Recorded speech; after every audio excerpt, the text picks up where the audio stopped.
دوستوں اور بزرگوں، یہ شرط کی بات ہے کہ مردوں میں آزاد اپنی تجارت بھی کرتے تھے. 6 دکانیں کپڑوں کی تھیں، تاجر تھے. اور پھر میرے دوستو جب ایمان لائے تو 40,000 درہم اپنے پاس تھے. رسول اللہ صلی اللہ علیہ وسلم کے قدموں میں نشاور کرتے ہوئے یہ کہہ دیا کہ اب میرا کیا کام ہے؟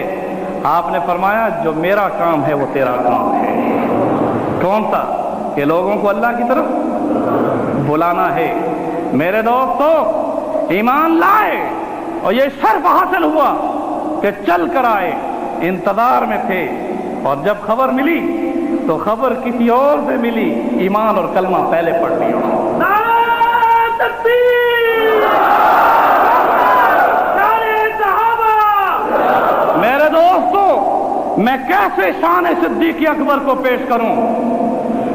تو اس کے بعد اسی وقت نکلتے ہیں، عثمان کے گھر کو دستک دیتے ہیں، اس کو اسلام کی طرف دعوت دیتے ہیں. زبیر کے گھر پہ جاتے ہیں، اسے اسلام کی دعوت دیتے ہیں. عبد الرحمن بن عوف کے گھر میں جاتے ہیں، اسے اسلام کی دعوت دیتے ہیں. سعد بن وقاص کے گھر میں جاتے ہیں، اسے اسلام کی دعوت دیتے ہیں. اور دوسرے دن ان 6 نوجوانوں کو رسول اللہ کی خدمت میں پیش کرتے ہیں. میں آپ کو یہ موضوع بہت لمبا ہے، بہت لمبا ہے. اتنا عرض کروں کہ رسول اللہ صلی اللہ علیہ وسلم کے دست حق پرست پر ایمان لانے کے بعد صدیق اکبر نے جو پونجی رسول اللہ کی خدمت میں پیش کی، عشرہ مبشرہ میں اللہ کے پیارے نبی نے یہ فیصلہ کر دیا، ابو بکر جو تیرے ہاتھ پہ اللہ کی وحدانیت اور میری رسالت کا اقرار کر چکا ہے، اب جتنے کائنات میں میرے امتی آئیں گے ان 10 میں یہ شمار ہوگا اور ان کا نام ہے عشرہ مبشرہ. ابو بکر فی الجنہ، عمر ایمان لانے میں 40ویں نمبر پر تھے، اس میں کوئی شک نہیں. مقام میں دوسرے نمبر پر تھے. عمر فی الجنہ. عثمان ایمان لائے تو صدیق اکبر کی دعوت پر ایمان لائے. عثمان فی الجنہ. علی ایمان لائے. اس وقت ان کی عمر 8.5 سال تھی. میرے دوستو 2 سال کے تھے حضرت علی مرتضیٰ. ابو طالب جو کہ آپ کے چچا تھے وہ صاحب اسرت تھے. اس وقت کعب کا زمانہ تھا. حضور اکرم صلی اللہ علیہ وسلم کے گھر میں فراوانی حضور کی اپنی برکت کے ساتھ تھی. الم یجدک یتیما فآویٰ. اس نے یتیم تو پیدا کیا مگر پرورش اپنے ذمہ لے لی. کس نے ذمہ لی؟ میرے دوستو اگر مریم کو محراب میں رزق کھلایا جا سکتا ہے تو ہمارے رسول کو وہ مقام ملا تھا کہ خود ابو طالب کہتے ہیں کہ جب تک رسول اکرم صلی اللہ علیہ وسلم دسترخوان پہ نہیں بیٹھتے تھے ہم کھانا نہیں کھولتے تھے. حضور جب دسترخوان پہ ہوتے تھے تھوڑا کھانا سب کے لیے کافی ہوتا تھا. کون کھلاتا تھا؟ صدیق اکبر ایمان لائے. اس وقت 38 سال کی عمر تھی. اور میرے دوستوں اور بزرگوں علی مرتضیٰ ایمان لائے. علی کو دعوت کیسے ملی؟ اس نے دیکھا کہ حضور نماز پڑھ رہے ہیں، خدیجہ پیچھے کھڑی ہے، نماز ہو رہی ہے. اس نے پوچھا یہ کیا عمل ہے؟ نے کہا کہ اللہ نے مجھے نبی بنایا ہے اور اس نے عبادت کا یہ طریقہ بتایا ہے. علی سوچ میں پڑ گئے، ایمان لائے اور 8.5 سال کی عمر تھی. میرے دوستو سب سے پہلا مرد جس نے ایمان لایا اس کا نام کیا ہے؟ تو صدیق اکبر.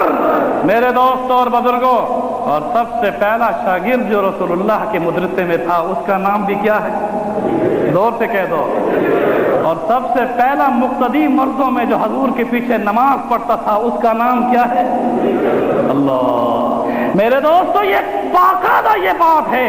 خدیجہ الکبریٰ رضی اللہ تعالیٰ عنہا فرماتی ہیں ہم 2 عورتیں ہوا کرتی تھیں، ایک مرد ہوا کرتا تھا، ایک امام ہوا کرتا تھا اور گھر میں نماز ہوتی تھی. رسول اللہ صلی اللہ علیہ وسلم نماز پڑھاتے تھے، صدیق اکبر پیچھے کھڑے ہوتے تھے، ان کے پیچھے خدیجہ الکبریٰ کھڑی ہوتی تھیں، ام ایمن کھڑی ہوتی تھیں. میرے دوستوں اور بزرگوں میں کیسے بتاؤں آپ کو کہ غلاموں میں سب سے پہلے ایمان حضرت زید لائے, حضرت زید رضی اللہ تعالیٰ عنہ ایمان لائے, بچوں میں علی مرتضیٰ ایمان لائے, غلاموں میں حضرت زید ایمان لائے, اور عورتوں میں سب سے پہلے خدیجۃ الکبریٰ ایمان لائیں, اور مردوں میں, آزاد مردوں میں ایمان لانے والے کا نام کیا ہے بتاؤ؟ عبداللہ ہے. اور میں آپ کو یہ بتا دینا چاہتا ہوں, نام عبداللہ جب رکھا گیا تھا اس وقت کا واقعہ یہ ہے کہ ماں نے جس وقت جنم دیا تھا آسمانوں سے ایک آواز پائی تھی کہ یہ بچہ وہ ہوگا جو ایک نبی کی تصدیق کرے گا اور مقام میں صدیق کا خطاب پائے گا. بڑے دعوے کے ساتھ بتا رہا ہوں, بہت دعوے کے ساتھ بتا رہا ہوں. باپ نے انگل پکڑی, بیٹا اب چلنے پھرنے کے قابل ہے. ابو قحافہ عثمان اپنے بیٹے کو پکڑ کر کعبہ میں لے جاتے ہیں. حضرت ابو بکر صدیق پوچھتے ہیں, ابا یہ کیا ہیں؟ نے کہا یہ بت ہمارے خدا ہیں. اس نے کہا نہ سنتے ہیں نہ دیکھتے ہیں. وہی جواب دیا جو کہ ابو الانبیاء نے دیا تھا. کہا کہ ابراہیم نے جواب جو دیا تھا, یہ زبان پہ یہ جواب اس بچے صدیق ابو بکر کی زبان پہ کون لایا تھا؟ میرے دوستو, ہاتھ میں فوراً اسی وقت, کیونکہ اب تک بھی یہ فرش تو اب بنے ہیں, سن 1960 سے پہلے تک مکہ مکرمہ میں جانے والوں کو پتا ہے کہ طواف کرتے ہوئے انگریزوں کے اوپر طواف ہوتا تھا, وہاں کنکریاں پڑی ہوتی تھیں.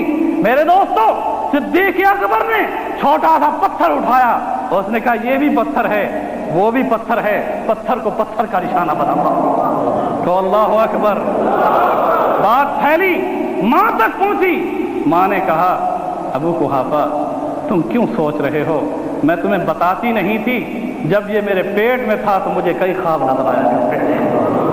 میرے دوستو, یہ ایک تعلق لنک کو بتا رہا ہوں کہ اگر آمنہ سے سرتاج دو عالم کی بہت ساری ایسی باتیں ہیں تو حضور کے دوستوں کی شان بھی اللہ نے ایسی بیان کر دی ہے. اس لیے جہاں دیکھو صدیق اکبر آپ کو نظر آئیں گے.